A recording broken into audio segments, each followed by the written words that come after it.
अंतरराष्ट्रीय युवा विद्वान, जैन दर्शन में यूनिवर्सिटी टॉप व गोल्ड मेडलिस्ट, जैन सिद्धांत एवं न्याय विषयों को सरलता से समझाने वाले, यूएसए, इंग्लैंड, ऑस्ट्रेलिया आदि अनेक देशों में जैन धर्म की महती प्रभावना करने वाले, पंडित टोडरमल पुरस्कार, युवा विद्वत रत्न आदि अनेक पुरस्कारों से सम्मानित मूर्धन्य विद्वान डॉक्टर संजीव कुमार गोधा जयपुर द्वारा जानिए धर्म का मर्म। इस कार्यक्रम के प्रायोजक हैं श्रीमान जयंती जी जैन, श्रीमती लीलावती जैन, श्रीमान नयन जी जैन, श्रीमती वर्षा जी जैन, कुमारी दृषि जैन एवं तत्व जैन, सिंगापुर।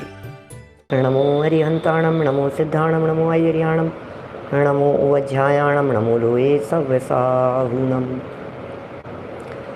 ओकारं बिंदु संयुक्तं नित्यं ध्यायन्ति योगिनः, कामदं मोक्षदं चैव ओंकाराय नमो नमः। अविरल शब्द घनोग प्रक्षालित सकल भूतल मलकलंका, मुनिभिरुपासित तीर्था सरस्वती हरतु नो दुरितान्। अज्ञान तिमिरान्धानां ज्ञानाञ्जन शलाकया चक्षुरुन्मिलितं येन तस्मै श्री गुरुवे नमः। श्री परम गुरुवे नमः, परम्पराचार्य गुरुवे नमः। सकल कलुष विध्वंसकं, श्रेयसां परिवर्धकं, धर्म संबंधकं, भव्य जीव मनः प्रतिबोधकारकं, पुण्य प्रकाशकं, पाप प्रणाशकमिदं शास्त्रं चिर संयम प्रकाशनामधेयम्। अस्य मूल ग्रंथकर्तारे श्री सर्वज्ञ देवास्तद उत्तर ग्रंथकर्तारे श्री गणधर देवा प्रतिगणधर देवा तेषां मतनानुसार आचार्य श्री कुंद कुंदामनाय आचार्य सूर्य सागरे विरचितं श्रोतारे सावधानतया शृण्वन्तु। मंगलम भगवान वीरो, मंगलम गौतमो गणी, मंगलम कुंद कुंदाद्यो जैन धर्मोस्क मंगलम, सर्व मंगल मांगल्यम सर्व कल्याणकारिकम, प्रधानम सर्वधर्माणां जैनम जयतु शासनम, जैनम जयतु शासनम, जैनम जयतु शासनम। संयम प्रकाश नाम का ये ग्रंथ है, आचार्य सूर्य सागर जी द्वारा लिखी गई यह है सुंदर रचना। यहाँ श्रावकों के जीवन संबंधी चर्चाएं अपनी चल रही थी। श्रावक कौन होते हैं और श्रावक कैसे होते हैं, श्रावकों की दिनचर्या जीवनचर्या किस प्रकार की होनी चाहिए, यह बात यहाँ बताई जा रही है। और इस चर्या में श्रावकों का के जीवन में किस तरह के कुव्यसन माने खोटी आदतें नहीं होती है, उन्हें बताया जा रहा था। श्रावक और खोटी आदतों को अपनावे ऐसा तो नहीं हो सकता, ऐसा तो नहीं होना चाहिए, क्योंकि श्रावक के जीवन में यदि खोटी आदतें होगी तो फिर वो श्रावक नहीं हो सकता है। खोटी आदतों को, जैसे बुरी आदतों को व्यसन कह कर के पुकारा गया, उस बुरी का क्या क्राइटेरिया है कि ये बुरी है या नहीं है, उसका एक बहुत सुंदर क्राइटेरिया दिया।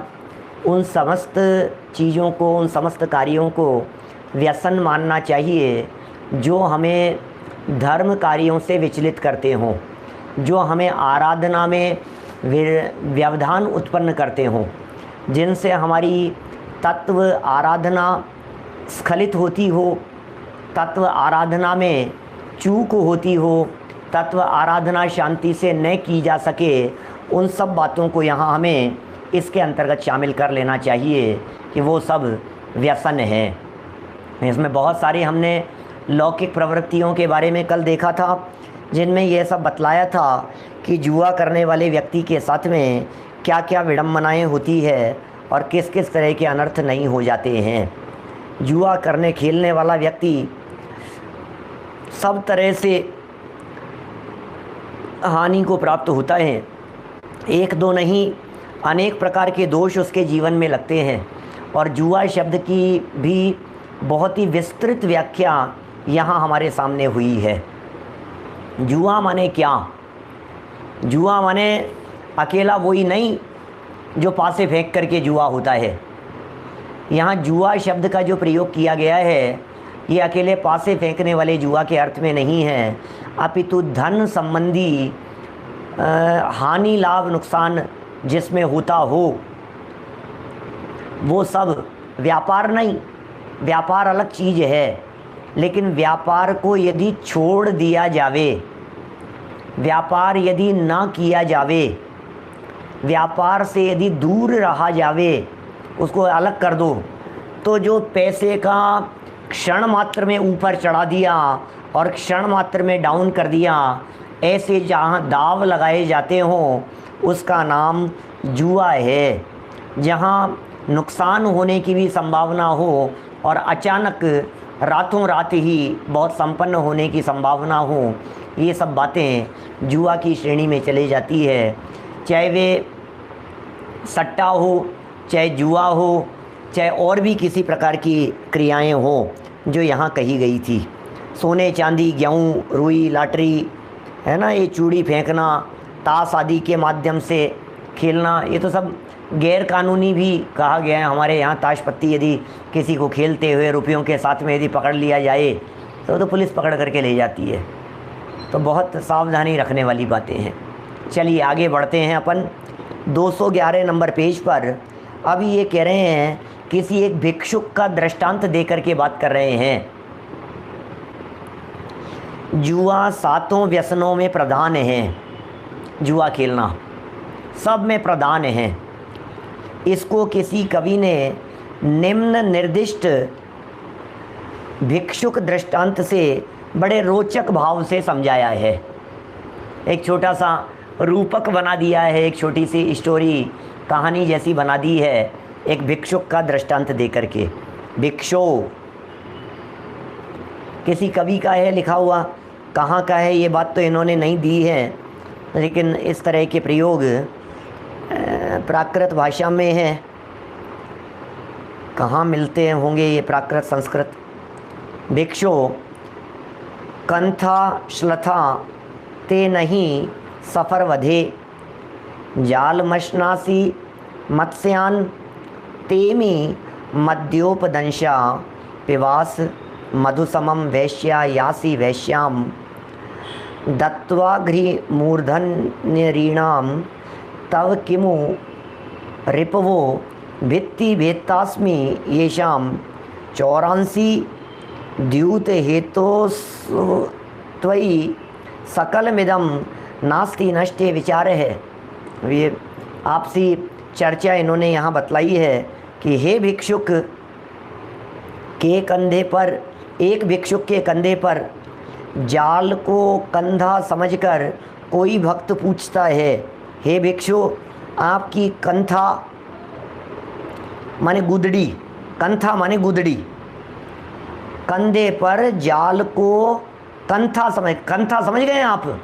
कंथा कहते हैं गुदड़ी को। कंधे के ऊपर गुदड़ी थी, ये ढीली दिखाई पड़ती है। भिक्षुक इसका उत्तर देते हैं। किसी राहगीर ने ये पूछा कि आपके कंधे पर ये पड़ी हुई जो गुदड़ी है, ये गुदड़ी ये क्या है? ये थोड़ी ढीली दिखाई दे रही है। तो कहा, हे भक्त, ये कंधा नहीं है, यह तो सफरी माने मछली पकड़ने का जाल है। क्या हुआ भाई साहब? देखो क्या होता है, पुराने समय का प्रसंग है। पुराने समय में ऐसा होता था कि लोग एक स्थान से दूसरे स्थान पर जब सफ़र करते थे तो अपनी गुदड़ी साथ लेकर के जाते थे। गद्दे बिस्तर वगैरह ये साथ में लेकर के जाते थे, कंधे पर डाल लेते थे और कंधे पर डाल करके साथ में चले जाते थे लेकर के। ऐसा होता था। तो इस भिक्षुक ने अपने कंधे पर मछली पकड़ने का जाल रखा हुआ था जो गुदड़ी जैसा दिख रहा था, थोड़ा सा लूज दिख रहा था। तो किसी राहगीर ने पूछ लिया कि ये जो दिख रही है आपके, ये कंथा जो दिख रहा है, ये पोटली या जो भी दिखाई दे रहा है, ये सामने थोड़ा लूज दिख रहा है। तो उसने क्या जवाब दिया, अरे भाई ये कंथा नहीं है, ये तो मछली पकड़ने का जाल है। ओहो, अब देखना जरा क्या क्या लिख रहे हैं।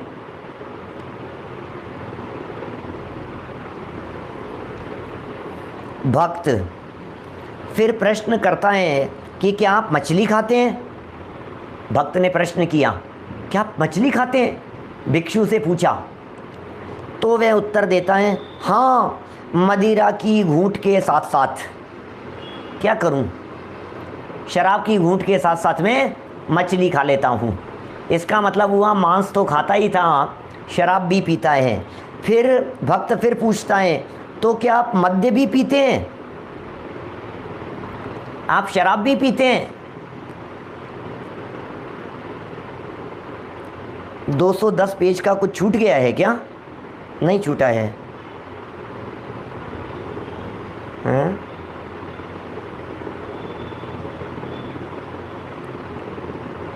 छूट गया है क्या साहब ये पीछे 210 नंबर पेज पर? कल पढ़ा तो था, मुझे तो ऐसा ध्यान आ रहा है।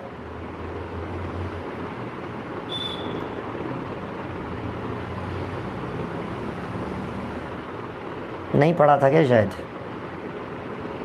वापस पढ़ूं क्या? छूट गया है। छूटा है ना? आप लोगों ने किसी ने बताया ही नहीं, हम तो आगे बढ़ गए थे। चलो अब कोई बात नहीं, 210 नंबर पेज का चालू करता हूँ। अब ये कहानी तो पढ़ लूँ पहले, फिर 210 का बाद में पढ़ लेंगे अपन। एक बार एक कथा तो पूरी कर लेते हैं अपन। आप लोग याद नहीं दिलाते हो, चलो कोई बात नहीं। 636 637 वाला बाद में पढ़ता हूँ, 2-3 मिनट इस कथा को पूरी करने के बाद में। अब मुझे तो पता नहीं मैं तो पढ़ता रहता हूँ ना, तो मुझे पता नहीं कहाँ तक पढ़ दिया। मेरे को तो पढ़ा हुआ ही लग रहा था, क्योंकि मैंने खुद ने पढ़ लिया होगा, इसलिए मुझे लग रहा था कि पढ़ा हुआ है। मैं तो जब फुर्सत मिलती है मैं तो ग्रंथों के पेज बदलते रहता हूँ, कहीं कुछ पढ़ता ही रहता हूँ। तो मुझे ऐसे लगता है कि शायद आप लोगों के बीच में पढ़ा होगा। अब कहाँ पढ़ा था पता नहीं, खुद नहीं पढ़ा था। चलिए देखो क्या क्या बात हो गई। मछली खाते हैं कि हाँ, शराब की घूंट के साथ में मछली खाता हूँ। तो अच्छा ठीक है भाई, तो अच्छा आप शराब भी पीते हो? तो साधु जी महाराज कहते हैं, भाई वेश्या सेवन के कारण मद्य पीना पड़ता है। इस पर फिर भक्त पूछता है, क्या महाराज आप वेश्यागामी भी हैं? तो वे उत्तर देते हैं कि हाँ, शत्रुओं से जो द्रव्य मिलता है उससे मैं वेश्या सेवन भी कर लिया करता हूँ। देखो अब क्या क्या स्थिति है, रूपक बना दिया है ऐसा। भक्त कहता है, भगवान आप तो भिक्षुक हैं, फिर शत्रुओं का प्रादुर्भाव कहाँ से हो गया? तब भिक्षुक महाराज कहते हैं, जिसके घर में सेंध लगाकर मैं चोरी करता हूँ वे मेरे शत्रु हैं, और उनका मैं भी शत्रु हूँ। लो क्या कह रहे हैं। फिर वह भक्त पूछता है, महाराज आप चोरी क्यों करते हो? तब साधु उत्तर देते हैं, हे भक्त, जुए के लिए कभी कभी चोरी भी करनी पड़ जाती है। तब उस भक्त पथिक ने कहा, अहो, विवेक नष्ट होने पर सभी बुराइयां आ जाती है। जिसने जुआ खेलना शुरू किया, फिर जुए के लिए धन कम पड़ गया, फिर धन के लिए चोरी करने लगा, फिर चोरी के साथ साथ में शत्रु बना लिए, उनकी हिंसा करने लगा, फिर कोई पैसा ज़्यादा आ गया तो उसे वहाँ वेश्या सेवन करने लगा। धन अधिक हो जाने पर फिर वहाँ बैठता था तो शराब पीने लगा, मांस, ये सारे के सारे व्यसन एक दूसरे के साथ में आ जाते हैं। इस तरह से ये कह रहे हैं भाई साहब, सारे कृत्य करने लग जाता है कोई भी व्यक्ति ऐसा। चलिए इसका भावार्थ पढ़ें, इससे पहले अपन वापस आ जाते हैं पेज नंबर 210 पर। 210 नंबर पेज पर देखिए।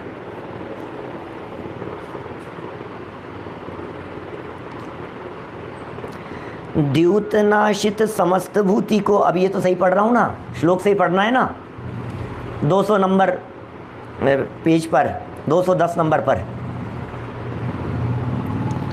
द्यूतनाशित समस्त भूति को बम भ्रमीति सकलाम्भुवम नरः, जीर्ण वस्त्र कृन देह संहतिर्मस्त काहित करः, क्षुधातुरः याचते नटति याति दीनताम, लज्जते न कुरुते विडंबनाम, सेवते नमति याति दासताम, द्यूत सेवन परा नरोधम है।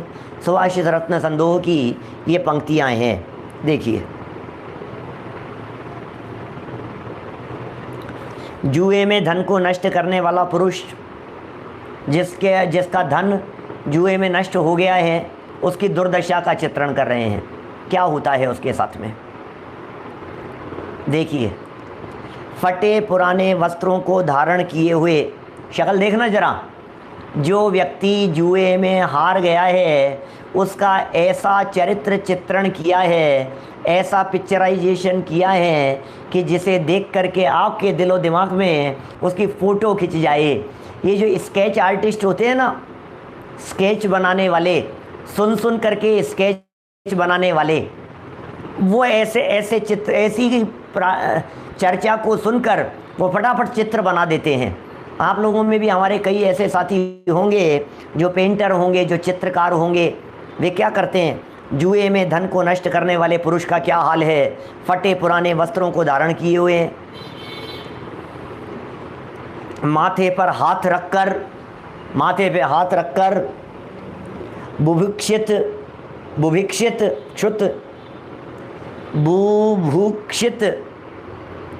माने वही फटे पुराने हाल में, बिगड़े हाल में क्षुभित होता हुआ, दुखी होता हुआ सारी पृथ्वी पर चक्कर लगाता रहता है, भिक्षावृत्ति करने लग जाता है भिखारियों जैसा, नाचता है, दीनता को प्राप्त हो जाता है, नाचने लगता है, चेहरा मुरझा गया है, लज्जा रहित हो गया है, होकर विडंबित होने लगता है। अरे क्या क्या हाल हो गई है भाई साहब। सेवावृत्ति स्वीकार कर लेता है, दासता को प्राप्त होकर मस्तक झुकाकर नमस्कार करने लगता है। मनुष्यों में नीच जुआरी क्या क्या कृत्य नहीं करता है, माथा पकड़ करके बैठ जाएगा, रोता रहेगा, पकड़ता रहेगा, दुखी हो जाएगा, हाथ फैलाएगा, भिखारी भिक्षावृत्ति हो जाएगी, किसी से कुछ मांगेगा, भैया तेरे पास में कुछ है क्या, तेरे पास में कुछ है क्या। बुभुक्षित अर्थात भूखा। हेलो, क्या कैसी दशा का चित्रण किया है, सोचो आप। ये जिस दशा का चित्रण कर रहे हैं, क्या आपको ऐसा नहीं लगता है जुआ के अड्डे पर सब कुछ लुट जाने के बाद फिर कोई जुआरी जब सब कुछ लुट जाता है तो क्या वो अपना माथा पकड़ करके ऐसे नहीं बैठा रहता है, ऐसे पड़ा रहेगा, क्या करूं, रोता रहेगा। कोई ऑप्शन नहीं है बेचारे के पास में, रोने पीटने के अलावा उस व्यक्ति के पास में और उपाय क्या है। रोने पीटने दुखी होने के अलावा उसके पास में उपाय क्या है, पीड़ित होता रहता है। कल बतलाए थे कितने सारे उदाहरण जुआरियों के, जुआ खेलने वालों के कितने उदाहरण बतलाए थे, सातों व्यसनों में लिप्त होने वालों के एक एक उदाहरण बतलाए थे। देखिए और भी कहा है, इतना ही नहीं और सुनो भाई साहब। सत्य शौच शम शर्म वर्जिता धर्म काम घनता बहिष्कृता द्यूत दोष मलिना विचेतना कम न दोष मुपचिन्वते जनः। जुए के दोष से दूषित अपने आपे में न रहने वाले जुआरी, आपे में नहीं रहता है, आपा खो बैठता है।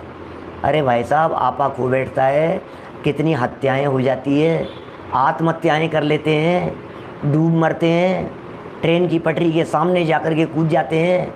जुए में पैसे हार गया, चुकाने के लिए व्यवस्था नहीं थी, मांगने वाले घर के चक्कर लगाते थे, बस 6ठी मंजिल पर जाकर के कूद गया, ऊपर से 15वीं मंजिल पर जाकर के कूद गया, आत्महत्या कर ली। ये हालत है, क्या बतलाएं भाई साहब। सुनिए जरा और क्या कह रहे हैं। जुए के दोष से दूषित अपने आपे में न रहने वाले जुआरी, ऐसे जुआरी लोग जो अपने आपे में नहीं रहते हैं, जिन्हें अपने आप के ऊपर भी किसी भी प्रकार का कोई कंट्रोल नहीं है, ऐसे अपने आपे में नहीं रहने वाले जुआरी लोग, उनकी सत्यता, पवित्रता, शांति और सुख से भी रहित होकर, धर्म, काम और धन से रहित किस किस दोष को नहीं करते, अर्थात अनेक दोषों को प्राप्त हो जाते हैं। ओ क्या बतलाएं भाई साहब। हमें तो ऐसा लगता है जितनी बातें कही हैं, दूर से हाथ जोड़ना ऐसी चीज़ों से और ऐसे कृत्यों से। मुझे मालूम है हमारे साधर्मी लोग इस तरह का नहीं करते हैं कुछ भी। क्यों सुना रहे हो? कदाचित करते हो तो छोड़ देना, और नहीं करते हो तो अपने हृदय में, अपने परिणामों में मजबूती लाना। भरत भाई भोरे कारंजा से, यदि कदाचित कोई व्यक्ति इस तरह के कार्य करते हो तो छोड़ देना, कि नहीं नहीं साहब, हम तो नहीं करते, हम तो नहीं करते, हमने तो नहीं किया कभी भी, हम तो करेंगे भी नहीं। कोई बात नहीं, अपने परिणामों में इतनी दृढ़ता लाना सुन सुन करके कि कभी विचलित होने का मौका आ जावे तो इतने मजबूत हो जावे कि दुनिया की कोई ताकत हमारे को विचलित न कर सके। इसके लिए है ये बातें। ये बातें रोज रोज पढ़ना। अरे भैया, सत्यता का पाठ बचपन में एक बार पढ़ लिया उससे काम नहीं चलेगा, लेकिन सत्यता का पाठ तो रोज रोज पढ़ने की ज़रूरत है। भविष्य में कभी विचलित न हो जावें, इसके लिए ज़रूरत है। देखिए, अनेक दोषों को प्राप्त हो जाते हैं। धर्म बिगड़ गया, काम धन सबसे रहित हो गए। कौन सा ऐसा दोष है जो उसके जीवन में नहीं होगा? सत्यता चले गई, पवित्रता चले गई, शांति चले गई, सुख चले गया, सब कुछ तो चला गया उसके जीवन से। जुआ 7 व्यसनों में प्रधान है। क्या? जुआ 7 व्यसनों में प्रधान है। इसको किसी कवि ने निम्न निर्दिष्ट भिक्षु दृष्टांत से बड़े रोचक भाव से समझाया है, जिसे हम आपके बीच में पढ़ करके बता चुके हैं। कितना रोचक दृष्टांत दिया। तो फिर साहब आप ऐसा क्यों करते हो कि ये तो मैं इसके लिए करता हूँ, फिर ये क्यों करते हो, अरे ये तो इसके लिए करता हूँ, ये क्यों करते हो कि ये तो इसके लिए करना पड़ता है, हैं? क्या बताया था अभी शोले के, क्या उसके मौसी और उसके संवाद जैसा था क्या ये? देखो अब जो भी है क्या कहते हैं, सुनो। 212 नंबर पेज पर भावार्थ पढ़ते हैं। भावार्थ यह है कि जुए से 7 व्यसन लग जाते हैं। जुए से क्या होगा? जुआ अकेला एक जुआ नहीं है, अरे वास्तव में 7 ही व्यसनों की यही हालत है। माने शराबी व्यक्ति के जीवन में 7 व्यसन हो जाएंगे, जुआरी व्यक्ति के जीवन में 7 व्यसन हो जाएंगे। कहाँ तक कहें भाई साहब? एक व्यक्ति जुआ खेल रहा है, अब वो जुआ खेलते खेलते अब पैसा आ गया, अनाप शनाप पैसा आ गया, तो क्या करता है? वैश्या सेवन करने लग जाएगा, शराब पीने लग जाएगा, मांस भक्षण करने लग जाएगा, घूम फिर करके शिकार आदि खेलने के लिए चले जाएगा। फिर कदाचित जुए में हार गया तो द्वंद फंद करके उल्टा सीधा करके पैसे कमाना चाहेगा। क्या संजय जी साहब क्या करें बोलो? ये सारे कितना सुंदर इन्होंने दृष्टांत दिया है, और भी अच्छे रोचक ढंग से बतलाया जा सकता है, बनाया जा सकता है इसको, है ना। लेकिन ये तो अब पुराना प्रसंग है, कहीं लिखा हुआ पुरानी भाषा में। भावार्थ पढ़ रहे हैं। यह है भावार्थ कि जुए से 7 व्यसन लग जाते हैं और मनुष्य विवेक शून्य हो जाता है। अर्थात द्यूत ही 7 व्यसनों का मूल है। द्यूत ही 7 व्यसनों का मूल है। जुआरी के यहाँ कभी भी धन नहीं होता है। जुआरी के घर में धन होता है क्या? और लगा देगा और लुटा देगा। यदि कदाचित हो भी जाए तो वह उसके पास नहीं ठहरता है। जुआरी के पास में क्या धन ठहरेगा? जुआरी के पास में रहता ही नहीं है। क्या धन कहाँ से टिकेगा जुआरी के पास में? है और लगा दिया, है और लगा दिया, यही तो करता है वो। कहा भी है कि सर्वलब्धम द्यूते नैव सर्वम नष्टम द्यूते नैव। जुए से ही सब कुछ पाया और जुए से ही सब कुछ खोया। क्या? सर्वलब्धम द्यूतेन एव। क्या कहा?